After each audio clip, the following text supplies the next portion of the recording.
ಎಲ್ರಿಗೂ ನಮಸ್ಕಾರ. ಊರಲ್ಲೊಬ್ಬ James bond ಇದ್ರೆ ಹೆಂಗಿರುತ್ತೆ?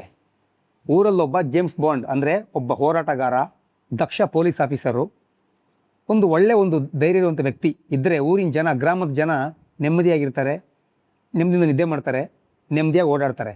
ಈ ಒಂದು ಎಳೆ ಇಟ್ಕೊಂಡು ರಿಯಲ್ ಪೊಲೀಸ್ ಆಫೀಸರ್ದು ಒಂದು ಇನ್ಸಿಡೆಂಟ್ಗಳು ತಗೊಂಡು ಅವ್ರ ಹೆಸರು ಬಳಸ್ಕೊಂಡು ಮಾಡಿದಂಥ ಸಿನಿಮಾ ಸಾಂಗ್ಲಿಯಾನ.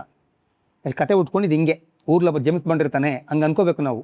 ಅವನಿದ್ದರೆ ಧೈರ್ಯ, ಹಾಗೂ ಅವನ ಸಾಂಗ್ಲಿಯಾನ ಅವರ ರಿಯಲ್ ಲೈಫು, ಅವರ ರಿಯಲ್ ಇನ್ಸಿಡೆಂಟ್ಗಳು, ಅವರ ವರ್ಕಿಂಗ್ ಸ್ಟೈಲು ಇದೆಲ್ಲ ನೋಡಿ ಮಾಡಿದ ಸಿನಿಮಾ ಅದು. ಕಂಪೋಸಿಂಗು ಇದರ ಲಿರಿಕ್ಸ್ ಆಗೋದು ಸಂಕೇತದಲ್ಲಿ ಮೂರೇ ದಿನದಲ್ಲಿ ಆಗೋದು. ರೆಕಾರ್ಡಿಂಗು ಕೂಡ 2 ದಿನದಲ್ಲಿ ಆಗೋಗುತ್ತೆ. ಇಲ್ಲಿ ಮುಖ್ಯವಾದ ವಿಷಯ ಅಂದರೆ ಹಂಸಲೇಖ ಅವರು ಯಾವುದೇ ಅವರ ಒಂದು ಶಿಷ್ಯಂದಿರನಾಗಿರ್ಬೋದು, ಬೇರೆಯವ್ರನ್ನಾಗಿರ್ಬೋದು, ಅವರ ಮ್ಯೂಸಿಕ್ಗೆ ಹಾಡು ಬರೆಸಿದಾಗ ವಿತ್ ಲಿರಿಕ್ಸೇ ಒಂದು ಟ್ಯೂನ್ ಮಾಡಿ ವಿತ್ ಲಿರಿಕ್ಸೇ ಕೊಟ್ಬಿಡ್ತಾರೆ, 1-2 ಲೈನ್ ಪಲ್ಲವಿ. ಅದೇ ಥರ ಮನೋಹರ್ ಹತ್ರ ಬರೆಸಬೇಕು ಅಂತ ಹೇಳಿದಾಗ ಮನೋಹರನ್ನ ಕೂರಿಸ್ಕೊಂಡು ರಾಜ ನನ್ನ ರಾಜ ಚೆಲುವ ಚೆನ್ನಿಗ ಅಂತ ಹೇಳ್ಬಿಟ್ಟು ಒಂದು ಲೈನ್ ಹೇಳಿ ಪಲ್ಲವಿ ಹೇಳಿ ಕೊಟ್ಬಿಡ್ತಾರೆ, ನಿಖಿತ್ ಬರ್ಕೋಬ ಅಂತ. ಅದೇ ರೀತಿ ಬರ್ಕೊಬರ್ತಾರೆ ಮನೋಹರ್ ಅವರು. ಅದೇ ರೀತಿ ದೊಡ್ಡರಂಗೇಗೌಡರನ್ನು ಕೂಡ ಬನ್ನಿ ಸರ್ ಹಾಡು ಬರ್ರಿ ಅಂತ ಕರೆಸಿ ಅವ್ರಿಗೂ ಕೂಡ ಪ್ರೀತಿಯಿಂದ ಪಪ್ಪಿ ಕೊಟ್ಟ ಮಮ್ಮಿ ಅಂತ ಆ ಪಲ್ಲವಿ ಆಡ್ಬಿಟ್ಟು ಟ್ಯೂನ್ ಆಗಿ ಕಳಿಸ್ತಾರೆ, ಬರ್ಕೊಬನ್ನಿ ಅಂತ. ಅವರು ಬರೀತಾರೆ. ಈ ಹಾಡು ಉಟ್ಕೊಳ್ಳೋದು ಹಿಂಗೆ. ಇನ್ನೊಂದು ಹಾಡಿಗೆ 3 ಟ್ಯೂನ್ ಮಾಡಿರ್ತಾರೆ ಹಂಸಲೇಖ ಅವರು, 3 ಟ್ಯೂನ್ಸ್.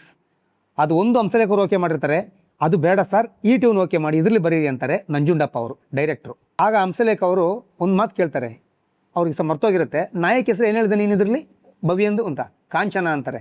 ಅಲ್ಲೇ ಬರೆಯೋದು ಅದೇ ಟ್ಯೂನಿಗೆ, ಬಂದೋಳೋ ಕಾಂಚನ ಜಂಭವೇಯ ಒಳಗೆ ಲಾಂಛನ, ಅಲ್ಲೇ ಬರೆದು ಬಿಡ್ತಾರೆ. ಅದ್ಭುತವಾಗಿ ಬರೀತಾರೆ. ಅದೇ ವರದಕ್ಷಿಣೆ ಬಗ್ಗೆ, 2 ಮಕ್ಕಳು ಸಾಕು ಅಂತ ಹೇಳೋದ್ರ ಬಗ್ಗೆ ಎಲ್ಲ ಬರೀತಾರೆ. 1-2 ಸಾಲು ಬಿಟ್ಟಿರ್ತಾರೆ, ಶಂಕರ್ನಾಗೋಸ್ಕರ ವೆಯ್ಟ್ ಮಾಡ್ತಿರ್ತಾರೆ. ಶಂಕರ್ನಾಗ್ ಅವ್ರು ಬಂದ್ಬಿಟ್ಟು ಆ ಲಿರಿಕ್ಸ್ ನೋಡ್ತಾರೆ, ಖುಷಿಯಾಗ್ಬಿಡ್ತಾರೆ.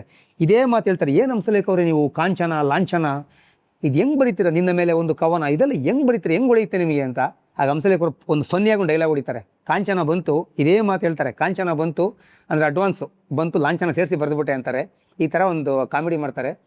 ಅಲ್ಲಿ ಮಾತಾಡ್ತಾ ಶಂಕರ್ನಾಗ್ ಅವ್ರಿಗೊಂದು ಇಮೇಜ್ ಒಂದಿರುತ್ತೆ ಅಲ್ವಾ, ಅವ್ರು ಕರಾಟೆ ಕಿಂಗು, ಸೂಪರ್ ಆ್ಯಕ್ಟ್ರು, ಅಂದರೆ ಒಂದು ಯೂತ್ ಐಕಾನು, ಇದೆಲ್ಲ ಆಗಿರೋದ್ರಿಂದ ಆ ಟೈಮಲ್ಲಿ ಹಂಸಲೇಖ ಅವರು ಆ ಒಂದು ಡಮ್ಮಿ ಸಾಲು ಬರೆದಿರ್ತಾರೆ. ಆ ಸಾಲು ತೆಗೆದುಬಿಟ್ಟು ಶಂಕರ್ನಾಗ್ ಅವ್ರು ಮುಂದೆ ನಿಂತ್ಕೊಂಡೆ ಒಂದು ಬರೀತಾರೆ, 20ನೇ ಶತಮಾನದಲ್ಲಿ ನಾನೊಬ್ಬನೇ ಸರದಾರನಿಲ್ಲಿ ಅಂತ.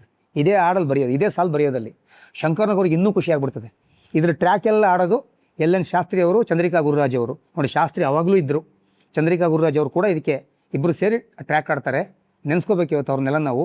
ಅದ್ಭುತವಾಗಿ ಹಾಡು ಮೂಡಿ ಬರುತ್ತೆ. SPB ಅವರು ಬಂದು 2 ಟೇಕಲ್ಲಿ ಆಡ್ತಾರೆ, ಒಂದು ಟೇಕಲ್ಲಿ ನೋಡ್ತಾರೆ, ರಿಹರ್ಸಲ್ ಮಾಡ್ತಾರೆ, ಇನ್ನೊಂದು ಟೇಕಲ್ಲಿ ಆಡೇ ಬಿಡ್ತಾರೆ ಬಂದೇಳು ಕಾಂಚನ. ಇನ್ನೊಂದು ಮೇಯ್ನಾಗಿ ಮುಖ್ಯವಾದ ವಿಷಯ ಅಂದರೆ ಶಂಕರ್ನಾಗ್ ಅವರು ಎಷ್ಟು ಖುಷಿ ಪಡ್ತಾರೆ ಅಂದರೆ ಕೊನೆವರೆಗೂ ಅವ್ರು ಇರೋವರೆಗೂ ಹಂಸಲೇಖ ಅವ್ರನ್ನ ಕಂಡ್ರೆ ಈ ಕಾಂಚನ ಹಾಡು ಬಗ್ಗೆ ಹೇಳ್ತಿರ್ತಾರಂತೆ. ಅದು ಎಷ್ಟು ನೆನೆಸ್ಕೋತಾರೆ ಅಂದರೆ ಎಷ್ಟು ಚೆನ್ನಾಗಿದೆ ಇದ್ರ ಟ್ಯೂನು, ಲಿರಿಕ್ಸು ಅಡ್ವಾನ್ಸಾಗಿ ಮಾಡಿದಿರಲ್ಲ ಅಂತ. ಆ ಸಮಾಜಕ್ಕೊಂದು ಬುದ್ಧಿ ಹೇಳೋದನ್ನ ನೀವು ಫನ್ನಿಯಾಗಿ ಹೇಳ್ಬಿಡ್ತೀರಾ, ಅದು ನಿಮ್ಮಲ್ಲಿರುವಂಥ ಜಾಣ್ಮೆ. ನೋಡಿ, ವರದಕ್ಷಿಣೆ ಬಗ್ಗೆ ಹೇಳಿದ್ರಿ, 2 ಮಕ್ಕಳು ಸಾಕು ಅಂತ ಹೇಳಿದ್ರಿ, ಅದು ನನಗೂ ಒಂದು ಇಮೇಜ್ ಕೊಟ್ರಿ, ಆ ಸರದಾರ ಅಂತ. ಇದೆಲ್ಲ ನೀವು ಹೆಂಗೆ ಬರುತ್ತೆ, ಚೆನ್ನಾಗಿ ಬರ್ದಿರ ಅಂತ ಕೊನೆವರೆಗೂ ಹೇಳ್ತಾರಂತೆ. ಅದನ್ನ ತುಂಬ ಗುನುಗ್ತಾರಂತೆ ಹಾಡನ್ನ ಶಂಕರ್ನಾಗ್ ಅವರು. ಮನೋಹರ್ ಸರ್ ಬೆಳಿಗ್ಗೆ ಹೇಳಿದ್ರು ಸಾಂಗ್ಲಿಯಾನ ಬಗ್ಗೆ ಹೇಳಿ ಅಂತ ಹೇಳಿದಾಗ ಎಷ್ಟು ವಿಷಯ ಹೇಳಿದ್ರು. ಇಲ್ಲಿ ಒಂದು ಹಾಡು ಬರೆಯೋದು ಮನೋಹರ್ ಅವರು, ಒಂದು ಹಾಡು ದೊಡ್ಡರಂಗೇಗೌಡರು, ಮಿಕ್ಕಿದೆಲ್ಲ ಹಂಸಲೇಖ ಅವರು ಬರೆಯೋದು. ಅದರಲ್ಲಿ ಬಂದೋಳು ಕಾಂಚನ ಹಾಡು ಉಟ್ಕೊಂಡಿದ್ದು ಹಿಂಗೆ, ನಾಯಕಿ ಹೆಸರು ಕೇಳಿದ ಕೂಡಲೇ ಅವ್ರು ಹೇಳಿದ ಕೂಡಲೇ ಹಾಡು ರೆಡಿ.